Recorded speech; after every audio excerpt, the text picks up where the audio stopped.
Election లో నించోగలుగుతున్నారు? అంటే ఒక అంశం అయితే క్లియర్ గా అర్థమవుతుంది మేడం. ఒకటి ఏంటంటే పాపారావు గారు కేసీఆర్ గారు ఆలోచించినంత విజ్ఞతతోని ప్రజలు ఆలోచించేటువంటి పరిస్థితులు లేవు. వారు ఏమంటున్నారు అంటే సంకీర్ణ ప్రభుత్వం అసలు ఎక్కడ విననటువంటి కొత్త అంశము ఇప్పుడు వీరు కేసీఆర్ నోట్లు విన్నాము, మళ్ళా పాపారావు గారు నోట్లు విన్నాము. ప్రజలకు అంత ఆలోచన లేదండి. ప్రజలు ఆలోచిస్తా ఉన్నారు.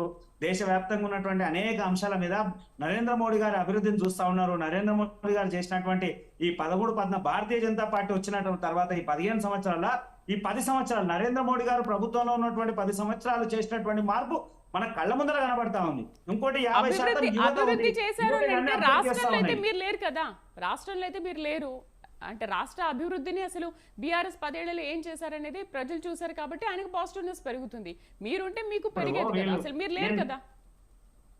నేను ఏమంటా అంటే గత ప్రభుత్వం ఉన్నటువంటి బీఆర్ఎస్ ప్రభుత్వం వాళ్ళు చేస్తున్నటువంటి అభివృద్ధి అంటున్నారు అనుకోండి, ఆ అభివృద్ధిలో సింహభాగం భారతీయ జనతా పార్టీదే కదా. కేంద్రమే చేసింది కదా. ఇలా మీరు మారుమూల ప్రాంతానికి పోయి మీరు చూసుకున్నా గానీ, మారుమూల ప్రాంతానికి పోయి ఒక గ్రామీణ వాతావరణంలో గ్రామీణ దృష్టిలో కానీ ఆడొక ప్రాంతంలో ఆడుకోవడానికి ఒక స్థలము ఒక ప్రాంతాన్ని క్రియేట్ చేసినప్పుడు అక్కడ ప్రతి ఒక్క గ్రామానికి 4 లక్షల పైన 4,36,000 రూపాయలు కేంద్రం నిధులతోని అక్కడ క్రీడా ప్రాంగణం ఏర్పాటు చేశారు. అట్లా ఒక్కొక్క పథకం ప్రతి పథకంలో కేంద్రము సింహభాగం ఉంది. కానీ ఇక్కడ ఉన్నటువంటి రాష్ట్ర ప్రభుత్వం అది ఎక్కడ కూడా కేంద్రం వాటా ఉందనేటువంటి అంశం తెలియలేదు, చెప్పలేదు. కానీ ఈ రోజుల్లో ప్రజలు అన్ని గమనిస్తా ఉన్నారు.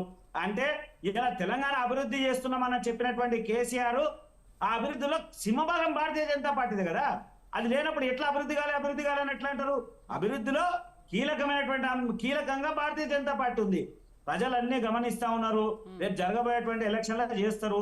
వీరు అంటున్నటువంటి సంకీర్ణ ప్రభుత్వం అనేటువంటి అంశం అసాధ్యమైనటువంటి విషయం. అదేదో చెప్పలేం, మిరాకిల్ జరిగితే అన్నారు పాపారావు గారు, ఎవరెవరో ప్రైమ్ మినిస్టర్ అయ్యారు అని. సరే అలాంటిది ఏదైనా మిరాకిల్ జరిగితే చెప్పలేం. కానీ ఇప్పుడున్న పరిస్థితుల్లో అయితే ఆ వాతావరణం ఎక్కడ కూడా కనబడట్లేదు. వెళ్ళిపోయిన వాళ్ళు కూడా నితీష్ కుమార్ కూడా మళ్ళా ఇండియా కూటమికే రెడీ ఉన్నాడు. తర్వాత ఇంకెవరు ఇంకా మిగతా 2 పార్టీలు ఉన్నాయి, ఆ పార్టీలు కూడా ఇండియా కూటమితో మన ఇండియా కూటమితోనే రెడీగా ఉన్నాడు.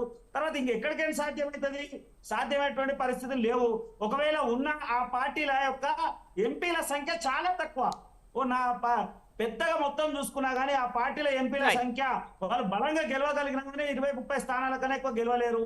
కాంగ్రెస్ 30 గెలవాలన్నప్పుడు ఇక వేరే పార్టీల పరిస్థితి ఏమంటాము? గెలిచే పరిస్థితులు లేవు. ఖచ్చితంగా దేశవ్యాప్తంగా మళ్ళా నరేంద్ర మోడీ గారి ప్రధానమంత్రి, మళ్ళా భారతీయ జనతా పార్టీ దేశవ్యాప్తంగా జెండా ఎగరబోతుంది, ఏ మాత్రం సందేహం లేదు. రైట్, చూద్దాం. ఇంకా టైం ఉంది కదా. అసలు ఆ టైం తర్వాత ఏం జరుగుతుందో, ప్రజలు ఎటువంటి నిర్ణయం ఇస్తారో మనం కూడా చూద్దాం. సో డిబేట్లో పార్టిసిపేట్ చేసినందుకు రాజకీయ విశ్లేషకులు పాపారావు గారికి, అలాగే బీజేపీ రాష్ట్ర నాయకులు ప్రేమ్ గాంధీ గారికి థ్యాంక్ యూ అండి. Thank you very much. ఇది వాళ్ళ న్యూస్ కేఫ్. రేపటి న్యూస్ కేఫ్లో మళ్ళీ కలుద్దాం. నమస్తే.